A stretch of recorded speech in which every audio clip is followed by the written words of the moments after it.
on the other side of service. This episode is near and dear to my heart.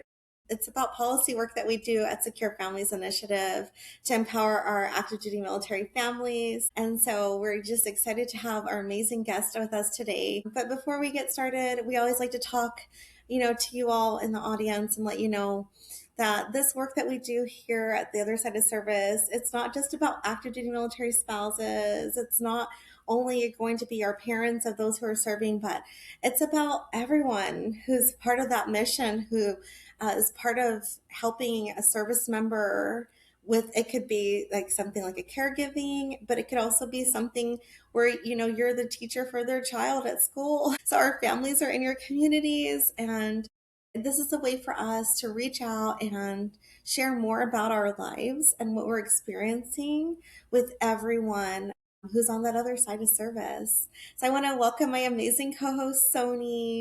Sony, Hi. it's lovely to see you today. How are you?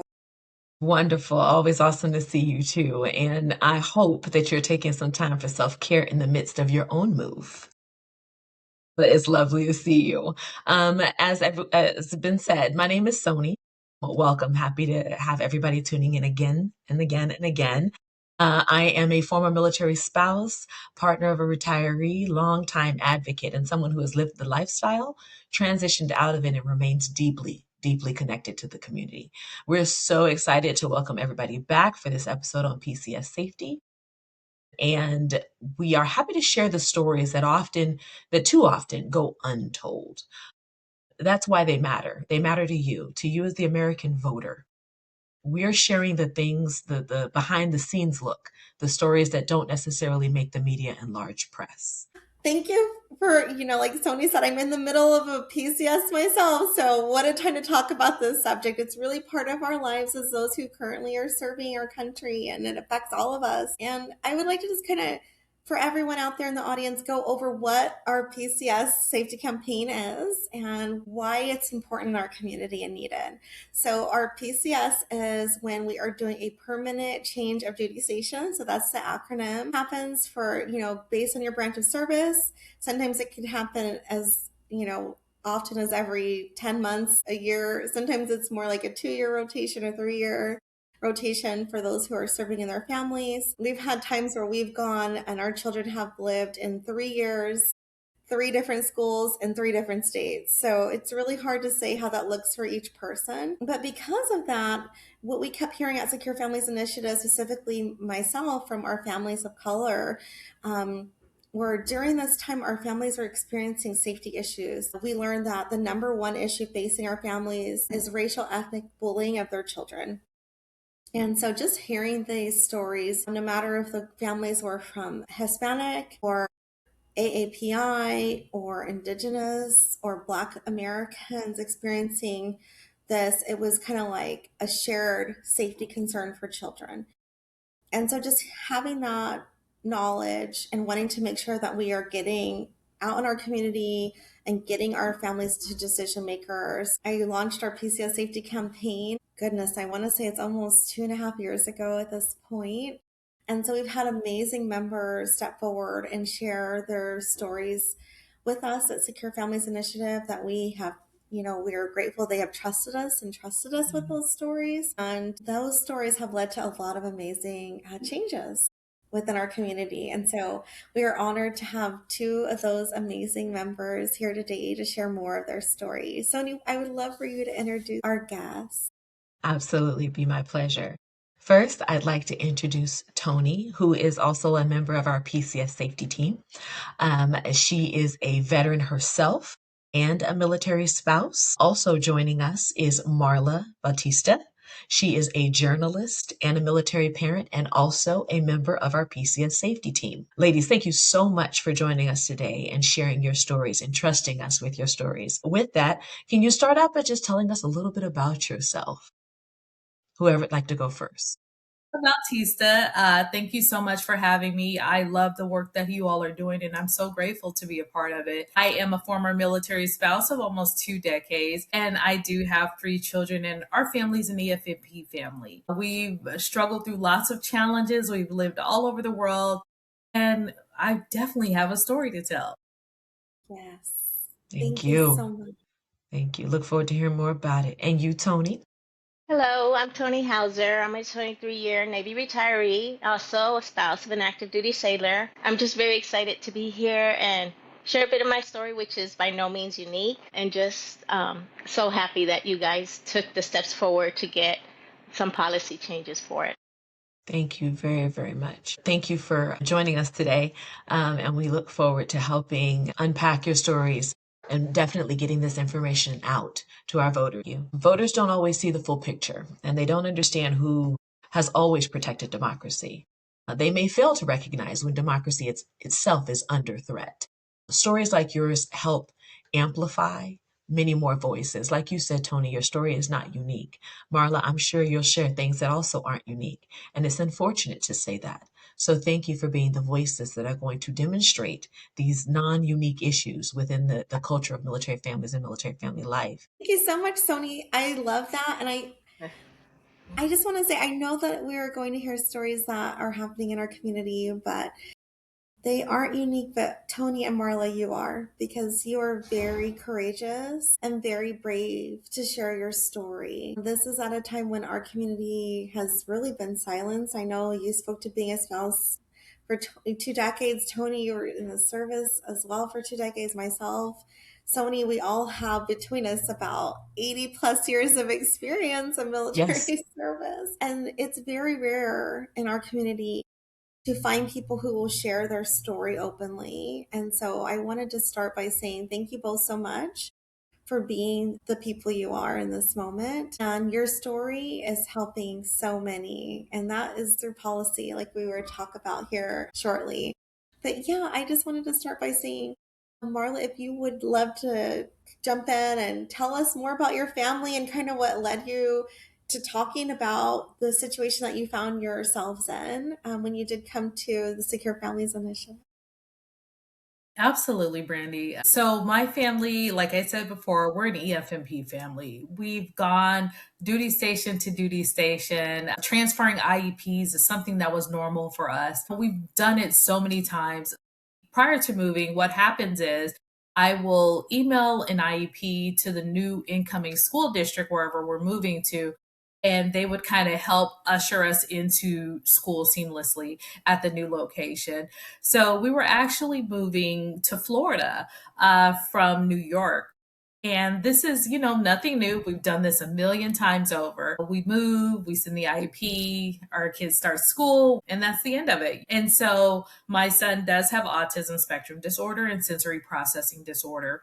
And so I sent the IEP to the incoming school here in Florida. And all was well. And I had two kids going to that school, an elementary school here. So when we arrived to the new duty station at MacDill Air Force Base, I went to the school to enroll my children in school as normal. And I go to register them, all was well. And the next day I get a phone call saying, your daughter can start school tomorrow, but your son, unfortunately, he cannot attend this school. He has to go to a different school. And I said, why? And they said, well, because we don't have the resources your son needs here at this school. And I said, I don't understand what resources you don't have that he needs. He's in a 12 through 1 classroom. This is something that's not unique to schools, right? And so they said, yes, unfortunately, we just don't have the services for your son here. And so I was just confused. I didn't know what to do. I was flabbergasted. I'd never heard of this before. Again, we've lived Oconus, we've lived in lots of states, lots of different locations, and this has never happened. And so I called a friend, actually, she's in Virginia, and she's a huge EFMP advocate. And I called her and I was just distraught. I didn't know what to do. And so she said, I actually have a friend down there that can help you. And so I called her friend and she's like, yeah, that's not okay. That's actually discrimination. And I was like, what? And she was like, they're discriminating against your child because the military actually has a federal funding that provides funding for your special needs student, and the school district actually receives that money. So they should be providing resources, whatever school your child goes to, those resources should be provided for your child. And so I was like, okay, well, what should I do next? She said, well, you need to call your EFMP liaison. So I was like, okay, I'm going to call them. I called the EFMP liaison's office here, and we were at an Air Force base. And the liaison said, oh, okay, well, you need to talk to someone in the Army office because my spouse at the time was in the Army. And I said, okay, no problem. She said, well, actually, you need to go into the office and take your paperwork and they can help you from there. And I said, okay, fine. I said, well, can you give me the address to the office? I kid you not, the lady gave me an address to an office in Georgia. And I said, well, I'm here in Florida. We're stationed here in Florida. And she said, yeah, that's your nearest EFMP office. I said, you're kidding, right? She said, no.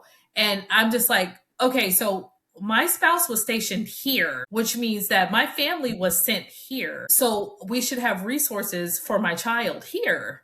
And she said, fortunately, we don't have them. Marla, this is just so shocking. Yes, it is. As an educator myself, as a parent, just, it's absolutely heartbreaking that this has happened. Sony, I can't, I mean, That is, the crazy part about that is when I'm pretty sure this is standard across all branches of service. I specifically can only speak for the Marine Corps, but it is coded when you get orders and you're at FMP family, right? It is coded.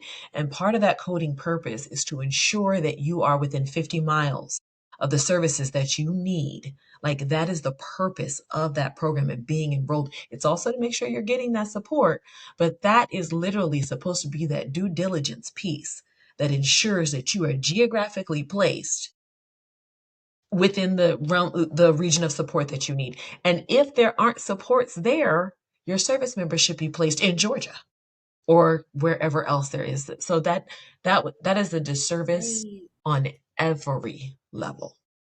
And I'm sorry that happened. I am sorry that happened. And I'm really sorry that it's not you. We were at EFMP family. I did my fair share of 504 plans and IEPs and all Yeah. kinds of things for my children. I had to use the legal aid attorney there at one point. So I understand that part of the struggle. But what happened to you, I'm sorry. You're owed an apology. I'm Thank sorry that you. happened. Marla, this just shows us, like, having so much experience, like Sony said, with herself being part of the military family readiness and knowing that this is part of the process. Myself being an educator, we are just told things like this would never happen, that Yep. this doesn't happen. And if you did not come forward and share that this has happened to your family, again, where would we be? So it's just so important that you have shared your story this way and that last year you went to the Hill. And I would love for you to share like more about that experience. So we got everything settled, unfortunately, after filing a civil rights complaint against the school district. I had an opportunity to tell my story. And so I told my story. I told what happened to my child. Not only are we an Army family that was stationed at an Air Force base that didn't have services, but we're also a family of color. And these challenges just mounted and just caused so much distress to all of us, including my child. And so I connected with SFI and we talked about how we can help make it better for families coming behind my family. For those families that didn't understand what should happen and what shouldn't happen and what support they were owed and what support that they would have to, advocate for. And so among joining SFI, I was able to then attend briefings at the Hill and talk to lots of decision makers and legislators about how these decisions that they're making are impacting my family in real time. And so I was super grateful for the opportunity. But now, because of that, we've had portions of the verbiage from SFI entered into the NDAA and was passed. And so, because of that, now people can have an easier transition into their new duty stations with their families. Yes, thank you, Marla, for sharing, for trusting us with your story, and for coming to the Hill and taking time away from your own family and your personal like responsibilities that you're working on to come and talk to the decision makers and let them know this is an issue, this happened to our family. And I would love to share more about the policy wins. And so thank you for sharing. Tony, I'd love to give you a chance to share more about your family and your PCS safety story and kind of how you found yourself on the Hill advocating. Thank you. So we PCS to Hawaii, and while we were there, my daughter was sex trafficked. She was 14 years old, minor sexual exploitation by a military spouse. The military member was also in on it. And it was very heartbreaking, the things that she went through. She was having some difficulties as a teenage girl. Of course, PCS moves always add that extra stressor to them. People keep saying, military kids are resilient, military kids are resilient, but sometimes it's just a lot of them fake it to make it, until they find their groups or until they find their comfort zone. And every 3 years, it's hard. It takes a lot. It takes a toll on our children. It takes a toll on the parents. Children, especially when they're going through those tough developmental phases of, a teenagers trying to find themselves and then they're placed in a new location. So, you know, she she was having some of I want to say a little more of the teenage issues that come with that, finding her autonomy and trying to be who she is. And because of those vulnerabilities that she was displaying, this predator took advantage of her because that's what they learn to do, right? They learn to identify those vulnerabilities and those insecurities in these children and target them by saying, okay, oh, things are tough at home. You can count on me. I'll be there. They offer the emotional support. Then they offer the financial support of, who hasn't gone mad at their parents for not buying them that expensive bag or expensive pair of jeans, right? So they set them up on these shopping sprees and say, hey, look at everything I'm getting you. Look at everything I'm doing. But what those kids don't realize at the end is that they want some form of payment back. And these kids obviously don't have the money, they don't have the jobs to pay for the things that they give them, including drugs and alcohol. So they make them work them back in other ways. And during this whole time, we didn't know where she was. She would kind of pop in and leave, and we tried to be there, but she'd be gone for months at a time, and we wouldn't know what was going on with her. And she was actually being trafficked off base housing, in base housing. So it was very hard on us when we found out what was happening, because she, of course, wasn't sharing with us. She wouldn't tell us much of anything. The last incident when he got caught, she had been gone for months, and they did a raid in that home for.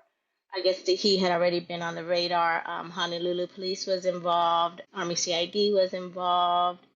Of course, with us, because we were Navy, NCIS got involved, FBI was involved. So it was a really big operation that went down. And, we tried to support her, get her help, send her to different programs throughout this time. But also, during this time, I was active duty. I had to work. My husband had to work and deploy. We had other children in the home. And I say her story is not unique because this was happening to other children there in Hawaii at the same time. And it was just it took a very hard hit on us. We were hit very hard emotionally.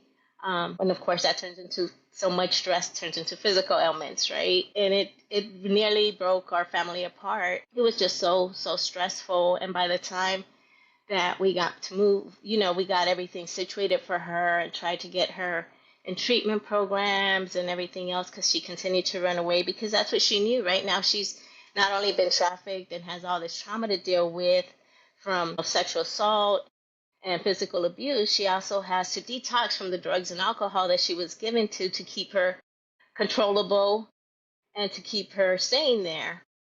So, we tried to get into many programs, but she would run from some of those programs if they were local.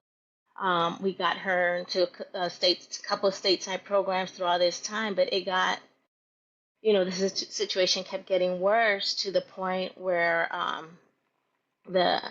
she was afraid to testify because the perpetrator was threatening her and us, threatening our safety, threatening our lives.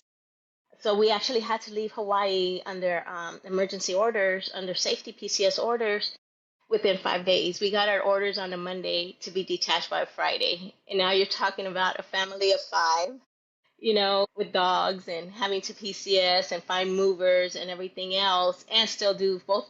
My husband and I had to do like the checkout process at our job, at our commands. So it was very, very stressful. And, luckily we did get here. I won't say without a hitch because a lot of the fast packing caused a lot of breakage, but that's okay. That was the last of what we were worried about. We just wanted to have our younger children safe. We wanted to be away from there. And it did impact our careers because, we're having this PCS move in the middle of our tour. So we knew that when we asked for that PCS move, which were actually advised to us, but we knew that our family had to come first. My goodness. Tony, I'm so sorry that happened to your family. Yeah, I am as well. If I could ask you a question, when you realized or found out that this was happening with your daughter, did you then discover that an investigation was already open and you just hadn't known about it? Or did the investigation come after your discovery of what was happening with your daughter? So we kind of suspected, but it didn't have proof for a long time. Like I said, designer clothes, things that couldn't be accounted for, that kind of thing, gifts here and there. But we didn't have the actual proof until after the investigation was well underway and the raid was done. Okay. And so my question, I guess, is was the predator that was found in your housing already known? So you didn't know, but was the predator's identity or whereabouts already known? Was someone already tracking him while you're still trying to put the pieces together? Did someone have this knowledge already? Yes, yes, Honolulu police did, and Army CID knew. So they were Okay. tracked. And so at any point, did anyone disclose to you that there were predators in your neighborhood or No, anything like that? Moving no, into base housing. Okay. no. And base housing, and the saddest part of all this, Sony, is so many of the clients, quote unquote clients that were paying to exploit these children were military members. And a lot of them, well, the majority of them did not get punished because these kids were too afraid to testify. That is I'm just going to wear the word disservice out. Injustice, disservice, ridiculous. And I'm sorry. I'm also sorry. There are measures in place, and that's why organizations like SFI exist, right? To advocate for the change, to make sure that never happens again. Thank you so much for sharing your story. That could not have been easy to share. That can't be easy to retell. But thank you, because there's so much power and importance in you retelling it. Yes, and I appreciate that as well. And I would just kind of take this moment to say, without Tony coming forward, we would still in our neighborhoods be in this situation with like what Sony's identifying, not being aware. Like what we like to talk about as a way to communicate this to civilians is, aboard our installations, we don't have a Megan's Law. Right. We're aboard a federal installation. On the federal side of the line, there's different laws between the federal and the state. Until Tony was so brave to bring her story forward, there wasn't a way to articulate what this looks like when something really terrible happens. And so, um, with with Tony bringing the story forward and sharing, we'd like to say that in this year's 2025 NDAA, there is now a public notification process of sexual offenders at military installations. This is the first time in the history that we've had this program within the NDAA for our military community. It will require the Secretary of Defense to establish a DoD-wide notification process for military families when known sex offenders are working, living, or accessing military installations where we live, work, and where our children go to schools. Also, the Secretary of Defense is required to submit the report to the House and to the Senate Armed Service Committee to clarify what the Department of Justice needs to be able to declare a jurisdiction to improve the notification compliance under the Sex Offender Registration and Notification Act. And again, this language is the result of members like Tony, our military families coming forward, discussing how their children had been targeted, And for, until this point, we had no way of discussing this as a community. So last March, Tony shared her story on the Hill as well as Marla. And specifically, Marla's section in this year's NDAA is under Section 589, which pertains to certain assistance to local educational agencies that benefit dependents of military and civilian personnel. And within that section, on page 420 of this year's NDAA, and moving through the about 5 pages to about 425, you're going to find a lot of the information that we talked about here now being made, where the DoD is needing to provide this information for military families 45 days ahead of PCS, saying for the safety of families, the information needs to be shared so we don't find ourselves at installations facing discrimination because we don't have access to the education opportunities for our children that we are entitled to under the law. So I just really appreciate both of you sharing this way. And I know it's so hard, and I can't imagine like how you felt in those moments. But I would love to hear your thoughts about when you did see these policies for the first time and how that happened. And Marla, if you could share, and then Tony. Yeah, when I first heard that this was actually coming to fruition, I was just I was just blown away because all the hours, all the meetings, all the tears, all the frustration just bubbled over. But there was an end. There was an end in sight. There was a goal. There was a light at the end of the tunnel. And that light was helping get this piece of legislation passed to now where families don't have to do that. And you know what is the biggest thing for me is that families often can't do that. They don't have the privilege that I had to be able to sit in 6 hour meetings and 8 hour meetings and filing lawsuits and all of the things, all of the hard things just for people to do their jobs properly. So now they don't have to worry about that because there is something in place that will then help advocate for them going forward prior to them ever having to experience anything like this. So I am so grateful to have gone through that journey so that I can help the families coming behind me. Same for me. I am just so grateful for the support and the love shown by SFI. Every member that has been there to be my voice when we were stationed overseas and didn't make it to the Hill. You guys were my strength. You guys were my voice. Every little girl's voice and little boy, because there were boys involved too. Every child's voice that was caught up in this horrible ordeal. You guys were their voices. So thank you. And when I found out that it was actually put in the NDAA, again, I was overseas. So Brandy called me and she's like, Tony, you're not going to believe this. And I think I was in shock for a few minutes of just silence. Brandy and I just sat in silence. And then I just fell to my knees. I was just so happy. I couldn't believe it. Like, oh my gosh. And, our pain turned out to be good for the betterment of these military children. So, yes, thank you. Don't make me cry, Tony. Yeah, I'm definitely tearing up, Tony. Yeah.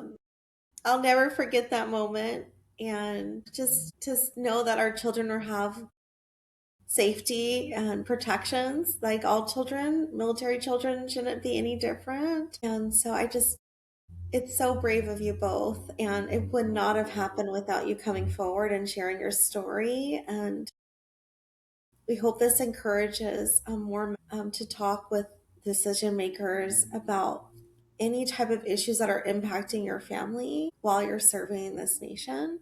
This is a national security issue also. When we are having issues with discrimination, issues that involve safety concerns, because our families are serving, that is a direct threat to national security. And so, this is why it's important for us to share with you all who are a part of this other side of service, who are listening in the audience, so that you can also be a part of that support that we need and understanding of what ways we need help and advocacy for our community. So thank you all so much for joining us today. It's very much an honor to help in our community this way. There's so many, like Marla said, who don't have the opportunity, the privilege just to share in these ways. And so thank you all for being those people that we need. And then I'll let you all, if you each like to say something in closing or anything that you didn't get to share that you would like to share. I just want to say thank you so much for providing this opportunity, not only to share my story, but to also help advocate for families just like mine. So I'm so grateful for what you guys are doing here at SFI. And I hope that you guys continue to do this grand, great work. I have a question too. Oh, go ahead, Tony, but I also have a question for both of you. That's okay. I was just gonna say, it just felt you guys helped me get some power back. You guys were definitely there to help empower me and guide me step by step with my thousand questions. So I'm so grateful. I Always, Tony. And we like to say at SFI that we are stronger together. And so yeah, it just really embodies that to see the work it took and all the different advocacy steps. So we are a team. would like to ask one closing question to each of you. Tony, I'll pose it to you first and then to you, Marla. Some advice. You have the mic right now. You have a platform to speak to a young spouse, a young military parent, a young active duty parent. Give them a nugget, if you will. If you could pull something from your toolbox to give to another, what would it be? I would say never stop fighting for your children. There are so many mamas out here who got your back. We're here to help you out, and if you lose your voice in the process, we'll scream from the rooftops for you. So don't stop advocating and don't stop. Don't let a bad day turn into a bad situation, turn into, years of losing yourself. Just speak up and start making those changes. Thank you. If I had an opportunity to tell a younger spouse, a younger me something, it's never stop screaming. Say all the things, advocate, do the things, because oftentimes military spouses' stories don't get heard. And so use your voice, because that's how change happens. Yes, powerful. Thank you. Thank you for being that voice and giving those wonderful nuggets. I'm going to take those right now forward in my life. Thank you for that. I will as well. We just appreciate you all, and your words of wisdom really touched our hearts and your stories. Thank you.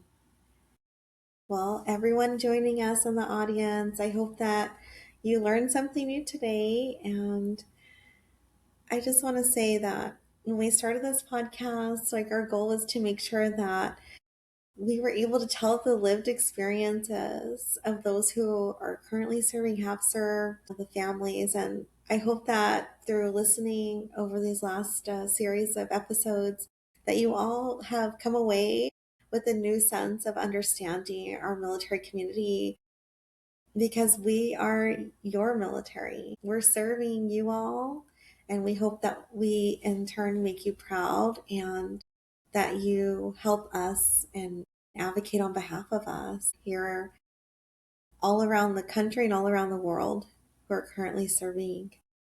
So thank you again. As we all go forward and vote, we can vote with our conscience, for our conscience, in our best interest. Let's also vote with the best interests of our nation. Let's vote with the best interests of a global sustainability mindset, and let's definitely understand and connect that I don't mean to quote scripture, but what you do for the least of these, you do for me, right? So let's just keep each other in mind when we go forward. Think of the stories that go untold, and there's always an untold story. Thank you everyone for joining us.